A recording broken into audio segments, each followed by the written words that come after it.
Example of random process, well known example is a Gaussian random process.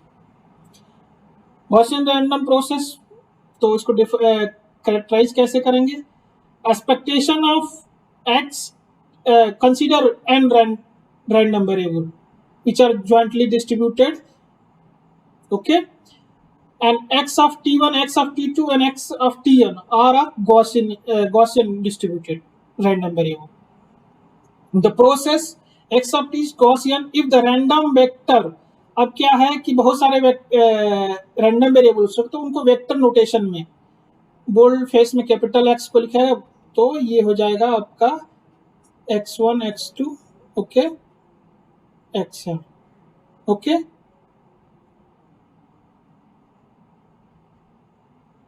This is random vector. Random vector is a collection of random variables, okay, for ease of representations, okay. So process x of t is called Gaussian if the random vector x is jointly distributed with joint density function given by this. ये आपको याद रखना होगा. और c subscript capital x denote expectation of, ये जो bold letter में x है रैंडम वेक्टर्स है, okay, define like this. Is covariance matrix and mu subscript के bold x is expectation of x1 x2 xt. अब जैसे कि expectation of this random vector का लेंगे तो expectation for each random variable, okay, ये चीज यहाँ लिखा गया. And this is denoted by mu subscript bold letter x, okay. इसे mean matrix, is covariance matrix. और ये आप देखोगे कि ये गॉसियन नॉइज की पीडीएफ, ये कैसे निकालेंगे? दिस इज इंडिपेंडेंट है, okay. So product of independent random variable है, उनका ज्वाइंट डेंसिटी फंक्शन क्या होगा? Product of individual density function, okay. So ये निकालने के लिए आपको product of density function of xi and xi corresponding this, इसकी क्या पीडीएफ होगा, उसको मल्टीप्लाई करोगे, इसका पीडीएफ गॉसियन नेचर का, इसका पीडीएफ गॉसियन नेचर, मल्टीप्लाई करके सिंप्लीफाई करके इसको मैट्रिक्स वेक्टर फॉर्म में ऐसे लिख सकते हैं, okay. Another example of the random process, capital X of t is a cos omega t plus capital theta. Capital theta, this is capital theta, okay. Small theta is this. So a random variable with random phase, capital theta is a random process. We can write in this, where theta is a random variable uniformly distributed in the range 0 to pi. इसकी PDF क्या होगी? uniformly distributed between 0 to 2 pi. Rectangle होगा और इसकी height क्या होगी? 1/2 पाई, क्योंकि area जब होना चाहिए, यदि ये this capital theta of theta, area should be, क्योंकि 1/2 pi into 2 pi should be 1, will be 1, it means area should be 1. जैसे कोई कहेगा कि अब आप plot the PDF of random uniformly distributed in the range 0 to pi, तो 0 to pi, और आपको हाइट लेना होगा इस विड्थ के इनवर्स, ओके. विड्थ है 2 पाई, तो इनवर्स 1/2 पाई हाइट होगी, then it will be, area will be 1. PDF की प्रॉपर्टी है, इसको सेटिस्फाई होनी चाहिए. Classification of random variable, we can classify random variable, not classification of random process. We can classify random process in these category: continuous time random variable and discrete time random variable, depending upon capital T. Capital is index set, Non-stationary random process, stationary random process, and White-Sands stationary. Will define. Continuous random process is denoted like this: capital X of t, t belongs to capital T, where t is a continuous time index set. So it is called as a continuous random process. If t is a discrete time index set, so I will denoted by capital X of n. Okay. Non-stationary random process, a random process whose statistical characteristics don't change with the time, is classified in uh, uh, do change with the time is a classified non-stationary. Statistical characteristics means joint PDF or CDF for non-stationary random process change with time. Okay, a random process whose statistical characteristics do change with time is classified as a non-stationary random process. So what is a stationary random process? A random process whose statistical characteristics don't change with the time is classified as a stationary random process. So statistical characteristics, joint distribution function are invariant with time. जैसे कि आपने joint distribution function लिखा है T1, T2 and Tn. यदि आप इन T1, T2 को T0 से shift कर दें तो भी आप जो ज्वाइंट डेंसिटी फंक्शन लिखेंगे वो बराबर होना चाहिए. Okay, this is joint density function या distribution function. This is distribution function. Distribution function at Ti, where is from 1 to capital M, and this is joint distribution function at Ti shifted by T0, where I belongs lies between 1 to capital M. Okay, each instant पे जो random, तो उनका that should be equal. Okay, उसी तरह moments of stationary random process are invariant with time. जैसे mean होगा, mean will not function of t या it is constant. Function of not t means it is constant. Mu x of t and mu x of 0, it will constant. Autocorrelation should be not function of t, it is function of time lag. That's why rx tau, and tau, where tau is t2 minus t1. For a stationary random process, a shift of time origin will be impossible to detect. जैसे उसमें random collection of functions है, उसमें shift of time origin, जिस time origin को shift करेंगे उसको detect करना impossible होता है स्टेशनरी रैंडम प्रोसेस के केसेस में. Okay, wide sense stationary random process, इसकी डेफिनेशन क्या होगी? A random process said to be the White-Sands stationary process if the mean and auto correlation function are independent of shift of time origin. तो एक special case है stationery process का, White-Sands stationery random process, जिसमें first moment that is mean should be constant, second moment related to the autocorrelation should be function of time lag tau. Okay, and also known as a weakly stationary random process, White-Sands stationary random process, जिसमें दो ही moment से ही उसकी स्टेशनरिटी determine होती है. मतलब दो moments, मतलब mean और auto correlation, both are moments of a random process. So उसको बोलते हैं weakly stationary random process. All stationary process are, यदि स्टेशनरी प्रोसेस है तो White-Sands स्टेशनरी होगा, but converse is not necessary true. A White-Sands stationary process is not a stationary process. क्योंकि वाइट्सन stationery is जो बताते हैं स्टेशनरिटी वही दो मोमेंट्स पे बताते हैं, मीन और ऑटो कोरिलेशन पे. But there is exception for a Gaussian random process. Whiteson's stationarity implies strict sense of stationarity because this process is completely described by mean and autocorrelation. क्योंकि रैंडम जो Gaussian random process is completely described by mean and autocorrelation. यदि वही constant हो गए तो higher order moment उनके terms में लिखे जा सकते हैं.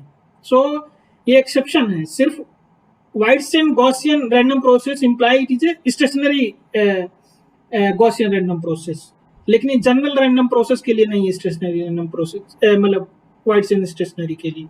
Okay, so some comments. No truly stationary process can occur in real life because it must be started at t is cut to minus infinity and goes forever. तो कोई भी जो रियल प्रैक्टिकल सिनेरियो में कोई भी process stationery नहीं है. All process in practice are non-stationary because they must begin at some finite time and must terminate at some finite time. ये होता है किसी टाइम पे स्टार्ट होगा, किसी टाइम पे बंद होगा. Okay, many processes can be considered stationary for time interval of interest. मतलब लेकिन हम टाइम इंटरवल जो लेंगे उसके लिए हम बहुत सारे प्रोसेस को स्टेशनरी कंसीडर कर सकते हैं. And what is the use of this stationary assumption? Stationary assumption allow us manageable mathematical model. Stationary random process मान के हम बहुत सारे मैथमेटिकल मॉडल प्रपोज करते हैं. ओके, कि कुछ टाइम इंटरवल के लिए वो स्टेशनरी है random process. So random process is a collection of waveforms. You can also think like this. So उसका जैसे कि उसका time domain representation you can assume auto correlation. तो उसका फ्रीक्वेंसी डोमेन क्या होगा? That is a Fourier spectral representation of a random process. So auto correlation power spectral density form A Fourier transform pair. Derivation नहीं बता रहे हम इसका. तो spectral representation of random process is power spectral density. Power spectral density plot करेंगे तो वो spectral content बताएगा आपके रैंडम प्रोसेस की, मतलब frequency content. Okay, so power PhD of a random process capital x of T can be calculated by this Fourier transform of auto correlation x of t या tau जो भी हो आप use कर सकते हो. ठीक है. Okay, auto correlation function x of T की जगह टाउ यूज करो. ओके, सॉरी, यहाँ पे टी की जगह टाउ. ओके, टी वेरिएबल की जगह स्मॉल टी की जगह टाउ यूज कीजिए. Okay,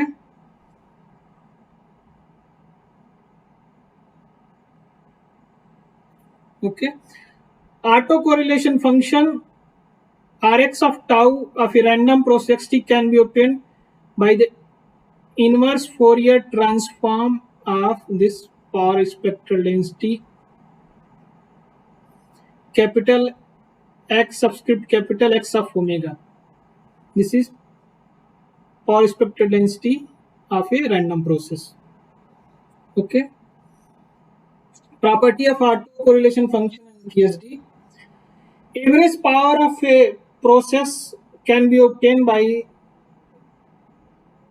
this is mean power of a random process, expectation of x capital X square of t.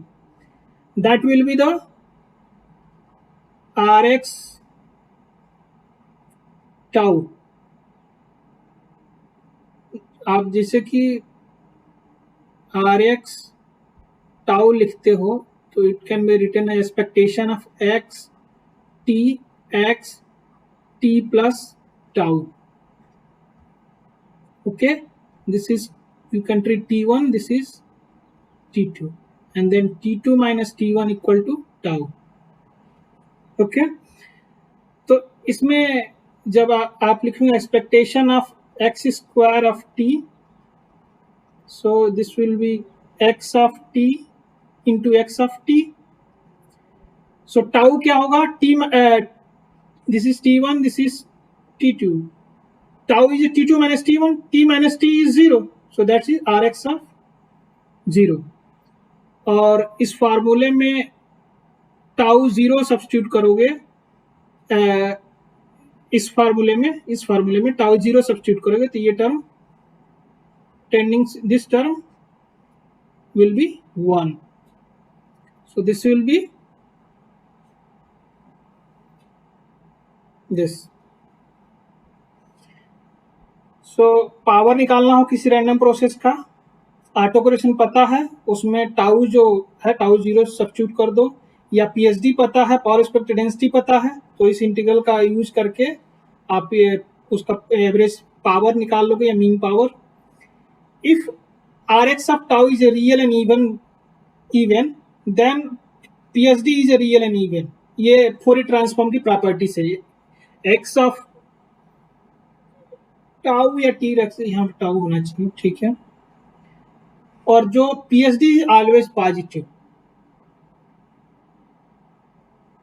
PSD जो होगी वो ऑलवेज पॉजिटिव होगी, power expected density, PSD power expected density. बहुत important process है, तो white noise process, जो white Gaussian noise use करोगे उसको मॉडल है जो white noise process. A process is said to be the white noise process if power expected density is flat या constant for whole frequency range. So इसका inverse Fourier transform लेंगे, inverse IFT लेंगे, तो I will get this autocorrelation of this white noise process where del is denoted the direct delta function.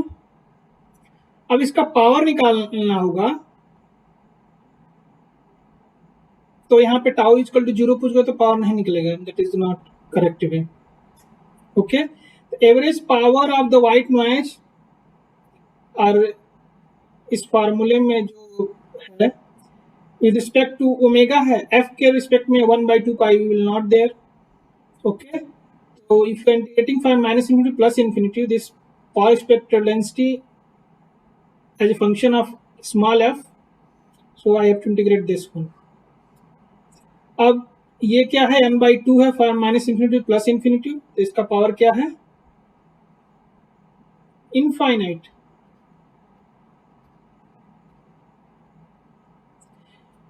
तो white noise process को realise नहीं किया जा सकता practically.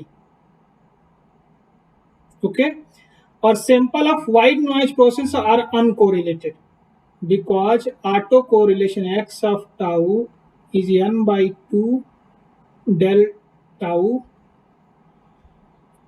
So this is n/2 when, as you know, del of tau is 0 when t is not 0, or area under this del of tau should be 1. Direct delta function definition है, तो इसीलिए auto correlation 0 होगा for any tau is t2 minus t1. So sample of white noise process are uncorrelated.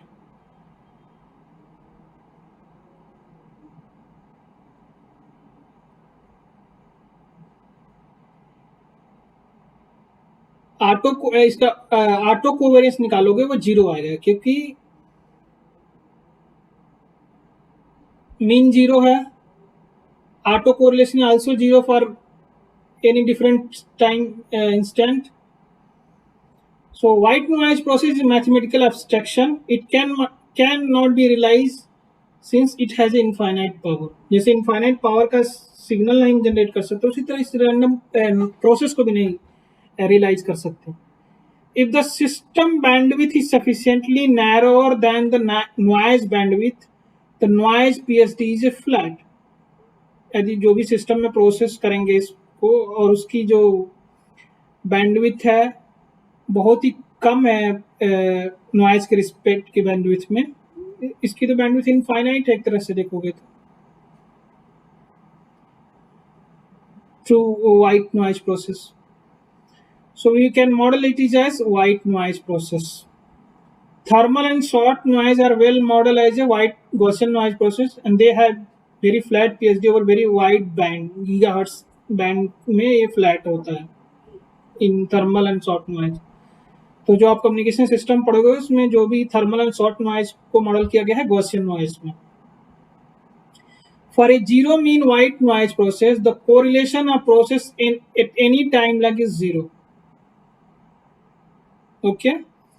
White noise play की role in random signal modelling. Random signal modelling के लिए white noise बहुत important है, जैसे कि impulse function in the modelling of deterministic signal. उसी तरह white noise play role in random signal modelling. Okay, lecture finish. Thank you for watching.